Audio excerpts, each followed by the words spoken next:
আসসালামু আলাইকুম প্রিয় দর্শক, লটক বিডি চ্যানেলের পক্ষ থেকে স্বাগতম। আমি আপনাদের সাথে আছি অ্যাডভোকেট ইউসুফ, নিয়মিত আইন চর্চা করছি। প্রিয় দর্শক, আজকে আপনাদের সাথে আলোচনা করব যে তালাক বা ডিভোর্স কয়ভাবে দেওয়া যায় এবং কিভাবে দিলে ভালো হয় বা কোন প্রক্রিয়া অবলম্বন করে ডিভোর্স দিলে ভালো হয়, সেই বিষয় নিয়ে আলোচনা করব। পুরো ভিডিওটি আমার সঙ্গে থাকবেন।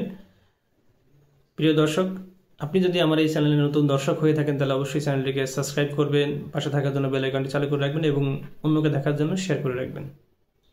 প্রিয় দর্শক, বিবাহ হচ্ছে পারিবারিক বা সামাজিক একটি বন্ধন। এই বিবাহের মাধ্যমে আমরা একে অপরের সাথে সম্পর্ক স্থাপন করি বা সমাজে বসবাস করি। এই বসবাস করা অবস্থায় স্বামী স্ত্রীর মধ্যে কিন্তু মতের অমিল হতেই পারে বা পারিবারিক কলহ সৃষ্টি হতেই পারে।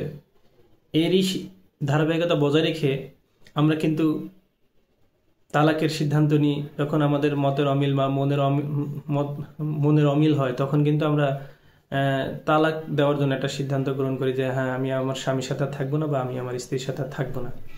এই ক্ষেত্রে কিন্তু আমরা একটি তালাকের সিদ্ধান্ত নিয়ে ফেলি।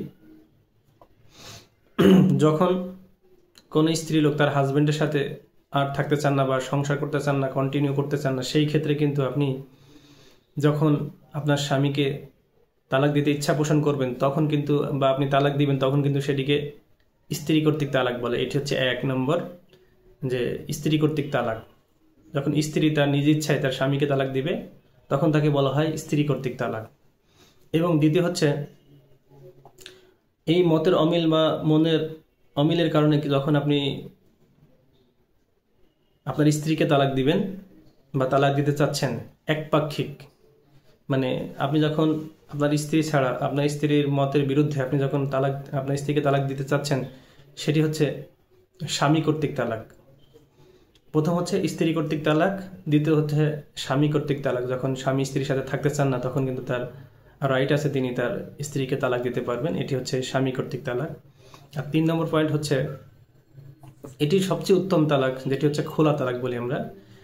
যে এই তালাকের ক্ষেত্রে কিন্তু একটি ব্যতিক্রম হচ্ছে, স্বামী এবং স্ত্রী উভয়ই কিন্তু সিদ্ধান্ত গ্রহণ করার পরে এই তালাকটি হয় যে হ্যাঁ, আমরা যখন সংসার করি, সংসার করার অবস্থায় যখন আমাদের একসাথে থাকা সম্ভব হচ্ছে না বা থাকার চিন্তাভাবনা সংসারটা কন্টিনিউ করার চিন্তাভাবনা করতেছি না, তখন কিন্তু আমরা উভয় পক্ষ বা উভয় মিলেই কিন্তু এই সিদ্ধান্তটি নেওয়া হয়। সেটি হচ্ছে যে দুজন স্বইচ্ছায়, সুস্থ মস্তিষ্কে স্বইচ্ছায় একে অপরকে ডিভোর্স দিব বা তালাক দিব, সেটি হচ্ছে খোলা তালাক। এটি উভয় পক্ষ কাজের কাছে এসে আপনারা কিন্তু এই তালাকটি দিতে পারেন।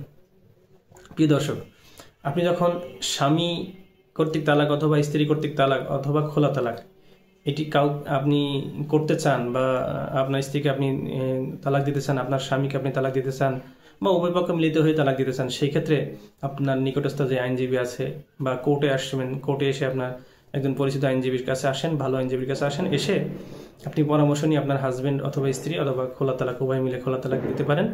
এই ক্ষেত্রে কিন্তু আপনি অবশ্যই আপনার প্রয়োজনীয় কাগজপত্র, যে এনআইডি কার্ড, আপনার ঠিকানা, আপনার নিকানামা, আপনার মোবাইল নাম্বার, ছবি, এগুলো সাথে করে নিয়ে আসলে একজন অ্যাডভোকেটের কাছে আসবেন। একজন অ্যাডভোকেট আপনাকে এই সকল প্রসেস মেনটেন করে আপনার তালাকটি সম্পূর্ণ করে দিতে পারবে। এই